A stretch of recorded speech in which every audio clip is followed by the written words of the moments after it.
Lo detenemos cuando tú quieras, además. 3, 2, tu nombre completo y de qué trabajas. Buenos días, mi nombre es Tajín Fuentes.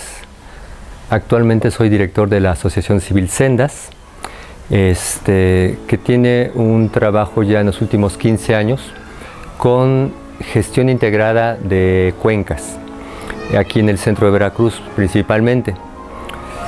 Parte de este trabajo envuelve obviamente la gestión forestal, aunque también entramos en cuestiones ganaderas, agrícolas, productivas, culturales incluso, pero sí tenemos un fuerte componente en el tema forestal. Correcto. Tú eres un especialista específicamente en el enfoque intercultural. Empecemos por ahí. ¿Qué entendemos por interculturabilidad? Bueno, este es un tema muy amplio. Evidentemente no hay definiciones únicas sobre, ni siquiera para entender el concepto de cultura, que ya de por sí es todo un gran tema, ¿no? Pero la interculturalidad pues son estos espacios y situaciones de contacto, ¿no?, entre diferentes tradiciones culturales que conviven en el tiempo y en el espacio, ¿no?, y que forzosamente nos lleva a considerar que nuestra escala de valores, nuestra escala de asignar peso a las cosas, incluso la palabra esta que a veces usamos, la cosmovisión, que nos ordena y nos explica la realidad, la que tenemos nosotros en una situación de interculturalidad, nos lleva a pensar que son relativas, o sea, no son la única y no son necesariamente la verdad ni las correctas. Al estar en contacto con otra cultura en el cotidiano, nos damos cuenta que aquellas otras culturas tienen su propia escala de valores, su propia cosmovisión, y que es tan válida como la nuestra. A eso llamamos relativizar nuestra cultura. Sí, eso sí está. Corta la basura, está bien. Sí. Nada más quiero que pase. Bien, la siguiente pregunta, entonces, bueno, incluso algo que teníamos en discusión en la ciudad de Guadalajara era eso. El respeto a la otra cultura y también el respeto a mi cultura. O sea, no hay ni la mestiza es buena, ni la blanca es buena, ni la indígena es buena, sino hay, de hecho la palabra buena es una tontería. Sí, exactamente. De eso, a lo que vamos entonces. Sin embargo, pues aquí nos tocó vivir, como dice Santa Teresa, con estas mulas hay que arar. ¿Cómo trabajar entonces en el tema ambiental, forestal, agrícola, mágico, musical? En este enfoque intercultural que garantice el acceso a la amplia participación de los distintos grupos en las políticas públicas, y que nadie quede fuera de ese tema. Bien. ¿Ya? ¿Chistos? Perfecto. Bueno. Ok, como tú mismo decías, cuando uno está hablando de la cultura y de la interculturalidad, ya las valoraciones tipo bueno, malo, correcto, incorrecto, quedan fuera de la ecuación. Podremos hablar de simplemente son distintas, ¿sí? Y tengo que ser muy enfático eso, la piedra de toque para poder aproximarse al enfoque intercultural. Es decir, deshacernos del prejuicio, subrayo otra vez, de que mi visión o mi visión institucional o cultural es la correcta y adecuada y la única. Es tan válida como la de enfrente, y entonces esto nos fuerza a establecer o a buscar establecer un verdadero diálogo, no de simulación, donde por ejemplo una parte dice, manda el mensaje, manda las instrucciones y el otro escucha y acata, que a veces pensamos esto es el diálogo. El diálogo nos fuerza realmente a estar abiertos a escuchar a la otra parte, tratar hasta donde podamos de comprender sus motivos, sus razones, sus valores, ¿sí? Y buscar un camino en medio, un diálogo real. Ese es, yo creo, que el principal punto de entrada a la interculturalidad, ¿no? ¿Sí? Pásele, Gus. Pásale. Lo edito. No te preocupes. A lo mejor ahorita me estoy adelantando, pero estoy casi viendo una especie como de decálogo o tips o algo así de cómo detectar elementos para considerar que no se está trabajando en interculturalidad o que se debería trabajar, ¿no? Mencionaste respeto, comunicación, diálogo, quedarte callado, escuchar, cosas de esas. Podemos a lo mejor ponerlo al final o en este momento, pero como cierto de elementos para que deberíamos considerar a nivel personal y a nivel institucional en ambas partes para poder trabajar en esto, ¿no? Si quieres platicar esto. Excelente. Bueno, tú ya adelantaste algunos. Decíamos, partir de mi escala de valores la relativizo, ¿sí? Uno, si no es la verdad, ni correcta. Pongo un ejemplo rapidísimo. Las cosas que damos por sentadas, que organizan la vida, por ejemplo, el tiempo, ¿sí? El tiempo es un valor y una forma cultural. Entonces, cuando hablamos con la otra cultura y tienen otra concepción del tiempo, ¿sí? Eso nos fuerza a salirnos de nuestro cuadro, donde pensamos que nuestra escala de valores culturales es el orden natural de las cosas. El caso, por ejemplo, de se cierra la convocatoria el 30 de mayo, cuando a lo mejor en una cultura rural e indígena no se cierra nunca, es por el temporal, absolutamente. O es por el rito de dioses. Exactamente. O algo así, ¿no? Hablando de las culturas indígenas, las culturas campesinas, ellos están mucho más apegados a los ritmos naturales y agrícolas. Entonces, para ellos no tiene sentido, francamente, los tiempos administrativos que nosotros nos vemos forzados también, es nuestra realidad, ¿no? Pero para ellos es una cosa que no tiene ningún sentido. Y cuando uno se sale de tu escala de valores, te das cuenta a veces que si te pones en su lógica y en su perspectiva, efectivamente no tiene ningún sentido a veces cuando cerramos o abrimos convocatorias, ¿no? Porque ya pasó la temporada de incendios, ya pasaron las lluvias, etcétera, etcétera. Los recursos llegan cuando están lluvias, cómo va a ser aprovechamiento forestal en ese momento, etcétera, etcétera. Entonces decíamos relativizar. Segundo, como tips, escalas importantes para trabajar en esta perspectiva intercultural, realmente la escucha activa de realmente estar intentando entender y asimilar el punto de vista del otro. Y el tercero, entonces, con honestidad, buscar que esta escucha y este diálogo, ¿sí?, esté abierto a que lleguemos a algún tipo de decisión negociada en el medio de las dos lógicas y perspectivas. ¿Ganar? Exactamente, porque si aunque tengamos una escucha activa, si al final del día nosotros ya llegamos con el script hecho, no, te escucho, sí, pero mira, al final de cuentas no vamos a cambiar nada, esto ya llegó así, entonces francamente se convierte en el peor de los casos, una simulación de diálogo, ¿sí? Y en el mejor de los casos, pues en un diálogo bueno, pero que a final de cuentas no produce nada efectivo.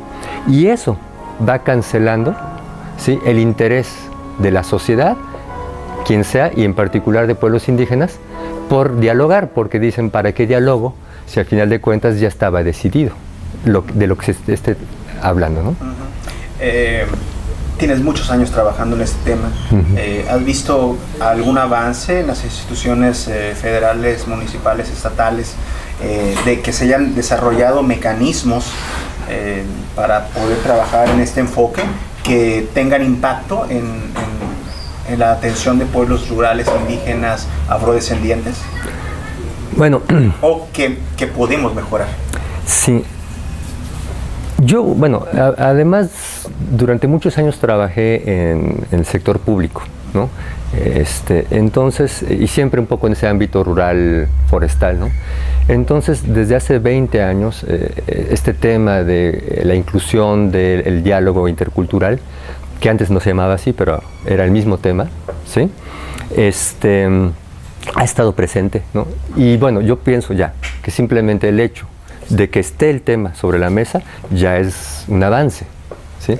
El caso de las reglas, por ejemplo, de operación de Pronafor, hay criterios de prelación para las comunidades indígenas, para grupos de mujeres incluso, ¿no? Sin embargo, sé que llegan a veces la convocatoria, pero firmada por el hombre, con las IFES de las mujeres o por el estilo. Son algo que está ocurriendo. Sí. La institución tiene intenciones, pero en la práctica ocurre otra cosa. Exactamente. Y es que además, hablando otra vez de entender la lógica de la otra cultura, la cultura va de la mano de toda una serie de costumbres y de organización social, ¿sí? Entonces vamos a poner en nuestros códigos occidentalizados, ¿sí? Entendemos formas de representación, formas de tomar consensos, que vienen de toda una cultura, digamos, la democracia, etcétera. En las comunidades campesinas, indígenas, esto no es válido, o sea, ellos tienen otra forma. Por ejemplo, a veces vamos a hacer votar algo, ¿no? Y la gente dice, nosotros votamos por grupo o familia. Y uno les intenta explicar, no, es que aquí un voto una persona. No. Aquí nuestro jefe o representante, ¿no? Él va a decidir por nosotros. Y eso choca, es un choque de trenes con nuestra lógica o nuestro deseo de entender la democracia y la representación, ¿sí? Y entonces fácilmente nosotros descalificamos, no, eso es cacicazgo, eso, etcétera, ¿no? Y no entendemos que es su lógica. Ahora, hace rato tú también comentabas, ponerse en el plano comprensivo y abierto de entender la otra lógica, tampoco significa que entonces en aras de lo que se llama el relativismo cultural, es decir, que todo es válido dentro de su propia escala de valores, entonces significa que nosotros tengamos que abandonar, ¿sí?, también nuestra escala de valores. Por ejemplo, si nosotros estamos profundamente convencidos que el enfoque de género es algo que hay que impulsar transversalmente en este país, en el campo, en la ciudad, en todos lados, ¿no?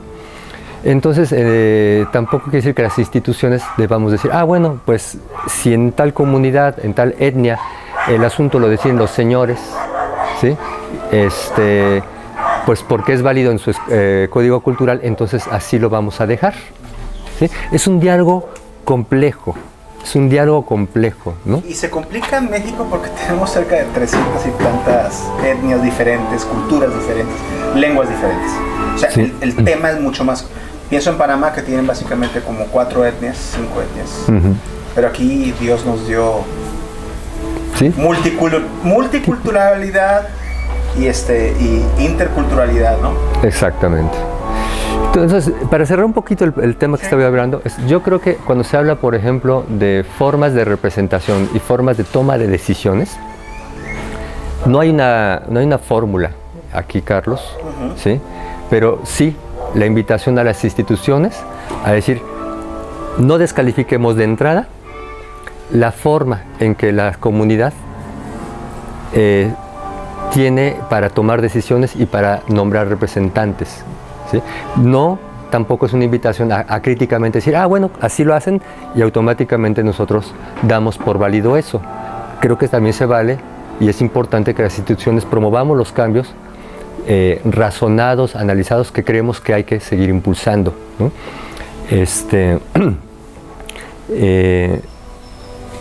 Hay que estar abiertos, ¿sí?, a la escucha de que si estas etnias y organizaciones nos proponen otras formas de cómo ser representados, ¿sí?, y que a lo mejor no necesariamente calzan con nuestras reglas de operación, con nuestras concepciones, porque hay que entender que las reglas de operación, a final de cuentas, se rigen por criterios administrativos, institucionales, pero en el fondo de esto hay concepciones culturales. Entonces, si esta propuesta que venga desde la cultura distinta no de entrada calza con la nuestra, habrá que, antes de descalificar, dedicar un tiempo a ver si es posible alguna adecuación donde las dos partes, ¿sí?, logren lo que les es realmente importante. Yo creo que es muy crucial este asunto, ¿no? Porque, digo, hay buena intención. No va de mala leche poner unas reglas de operación para descalificar, que no llegue en español la propuesta, que no llegue con ortografía, cosas de eso, ¿no? Sino que no hay no hay un diálogo, no hay un entendimiento, y ese es el problema. ¿No? Entonces, yo no creo que haya mala leche en Zagarpa ni en Conapó. No, definitivamente no. Pero déjame referirme a otro tema que yo creo que es muy relevante en México como país, en general, no importa en qué sector te desempeñes, y particularmente los que trabajamos con población campesina e indígena. Tiene que ver con que al nosotros estar reflexionando, poniendo atención a la condición indígena, a sus culturas, a sus formas de organización, etc., necesariamente en algún momento nos espejea como mestizos. Es decir, México se reconoce normalmente como un país mestizo, criollo. Y eso de entrada define que somos medianamente indios. ¿Sí?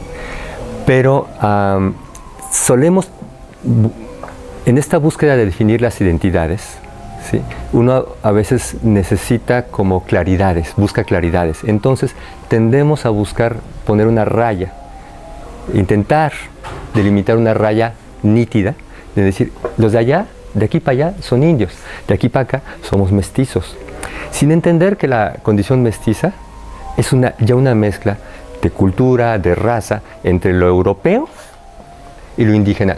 Entonces, esta condición indígena que estamos intentando entender en estos pueblos, ¿sí?, hay una parte de eso en nosotros, ¿sí? Entonces la raya no es tan absolutamente nítida. Si viviéramos en un país distinto, pienso Australia, donde los blancos son blancos y son ingleses, ¿sí?, y los aborígenes, los autóctonos son ellos, ¿sí?, y de todas maneras ha habido una mixtura, ¿no? Pero ahí es más clara la distinción. Y eso me lleva al tema que a veces cuando queremos valorar en una institución, a través de reglas de operación, por ejemplo, si tal solicitud, si tal grupo que solicita algo es indígena o no, nos llevamos a buscar, por ejemplo, criterios, ¿no? Pues lengua. Ya desde hace mucho tiempo ya no se toma como único criterio, ¿no? Luego está autoascripción, sí, también, ¿no? Y cuando uno empieza ya a no ver las cosas en blanco y negro, te das cuenta que hay unos matices de grises donde de repente uno dice, ay caray, ¿y yo como mestizo dónde quedo? Porque estoy en esa escala de grises, ¿sí? Resulta que hay muchas comunidades que incluso, por ejemplo, INEGI ya no las cataloga como población indígena, ya no tienen lengua, ya la vestimenta, pero cuando tú te fijas un poco más, su forma de organización, su concepción, en muchos sentidos son profundamente indígenas. Por eso digo que eso nos lleva a reflexionar, bueno, ¿y yo dónde quedo, no? Tampoco me siento, efectivamente no soy indígena, pero tampoco soy ibérico. Así de sencilla la cosa, ¿no? Y esa relativa escala de grises también creo que es una visión que es importante que como mexicanos, por eso repito, a nivel nacional, incorporemos, y como funcionarios, que no estamos en instituciones que tienen contacto con esta realidad, tengamos claro eso también, ¿no? Somos parte de esta gama de blancos y negros con un montón de grises en medio, ¿no? Ok, estamos casi a punto de cerrar. ¿Algo más que quieras agregar? Tal vez un poco cerrar sobre el proyecto Pisquiquiac, pero salvo que tenga parte que ver sobre el tema. Y un poco, pues ya nosotros ya vamos de salida, pero un poco las nuevas generaciones, ¿qué esperaríamos para los chavos que están graduándose de las universidades, de todas estas nuevas universidades y carreras extrañas que hay hoy en día, de ecología, de medio ambiente, que yo sé que van con buenas intenciones, y cómo entender el choro y no ser nada más hippies de Huarache, hipster de la colonia Roma, sino entender claramente cómo poder, ahorita lo que mencionabas tú, ¿cuál pudieras abundar un poco en la autoascripción? Básicamente, pues para cerrar, unos 4 o 5 minutos más. Bueno, yo diría, de cara al futuro en las instituciones y la gente nueva que está estudiando o está saliendo ahorita, que es claro para mí que en la actualidad ya estas visiones tan parceladas de las que vinimos en las generaciones anteriores, ¿no? La misma realidad nos está pidiendo que las superemos. Empecemos por las divisiones académicas, ¿no? O sea, tú eres forestal, tú eres social, tú eres agrónomo, tú eres ecólogo, tú eres, ¿no? Y entonces ese asunto de, mira, yo soy ingeniero forestal, yo hago un plan de manejo, ¿sí? Ahí se los dejo comunidad. Si lo entiendes o no lo entiendes, eso ya no es mi asunto, ¿sí? Y eso realmente no lleva a ningún lado. Entonces, la complejidad ambiental, con los problemas ambientales que estamos enfrentando en México, nos obliga a abrirnos a una visión más holística, integradora, interdisciplinaria. Y lo estamos viendo, los muchachos que están saliendo ahorita de escuelas como gestión ambiental, ecología, y las mismas carreras más típicas, forestales y todo eso, están teniendo más contenidos, donde pues estamos viendo más allá de nuestra caja profesional, sino más lo social, más lo económico, más lo cultural, ¿no? Pero esto tiene que permear tarde o temprano a las instituciones, porque las instituciones reproducimos esta fragmentación, ¿no? Para empezar, otra vez, cada institución atiende un segmento de la realidad, ¿no? Como si la realidad en la realidad se diera segmentada. Entonces, típico entre CONAFOR y SAGARPA. No, mira, eso es SAGARPA, eso es CONAFOR. La realidad no es así. Entonces, ese diálogo que tenemos que entender nosotros como profesionales, luego al interior de las instituciones, es urgente que lo tengamos a nivel del interinstitucional. Me parece que no se puede entender un mejor futuro para México o para la realidad si no logramos trascender esa segmentación. Y por último, el tema cultural, ¿no? Yo creo que para la gente joven y las instituciones, pensar en lo que yo decía hace rato, esta dicotomía, los indígenas por allá, los mestizos por acá, los europeos por allá, la realidad está muy, muy, muy entremezclada, ¿sí? Y hay que entenderlo e incorporarlo en nuestra visión y en nuestro discurso y en nuestro hacer, ¿sí? Entender que estamos muy, muy, muy mezclados, ¿sí? Y que de ninguna manera esto es una desventaja ni nada, incluso es la riqueza de México, ¿sí? Estas 56 o más etnias que podamos decir, más nuestra condición mestiza criolla, con toda esta mezcla intercultural, es una riqueza, ¿no?